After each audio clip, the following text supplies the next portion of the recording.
Hello and welcome to this week's Market Share, a short weekly segment brought to you by MKR where we bring you all of the noteworthy news and updates surrounding digital media in the world today.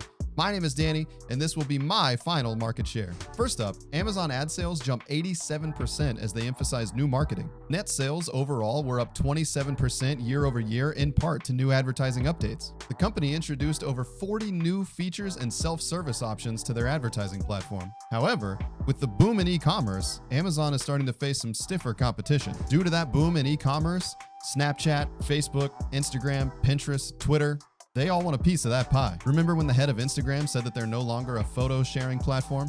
That's because they want some of that sweet e-commerce money through features like shopping reels. Snapchat and Pinterest are relying more on augmented reality try-on tools, and Twitter is piloting some new e-commerce features with partners like Nike, Patagonia, and Walmart. Soon, no matter where you are or what app you're on, you'll technically be shopping. How fun. Speaking of Facebook and revenue, their ad revenue rose 56% year over year in Q2. They've warned that in Q3 we might see a dip as Apple's privacy updates really start to take effect. Facebook is responding by trying to make some headway in some different areas like e-commerce, gaming, audio, etc., and refashion itself as a metaverse platform. Next up, Clubhouse continues to claw its way up in the active user department.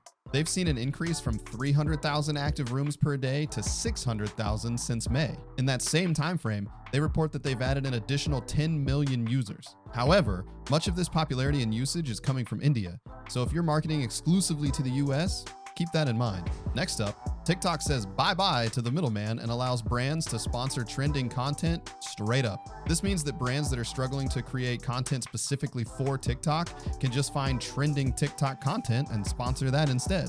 These ads are called Spark ads, and they allow brands to seek creator approval directly rather than having to rely on a talent agency. Last for the week, NBC Universal is the first major media company to adopt Ad ID. Ad ID is an advertising identity solution jointly created by the 4As and the ANA. Ad ID will be the new standard for NBC Universal's advertising platform. And while NBC may be the first to adopt, this will likely grow in popularity as marketers seek new ways to track performance with all the privacy updates. That's all for this week's Market Share. My name is Danny. Thank you so much for spending the last year with me. Later.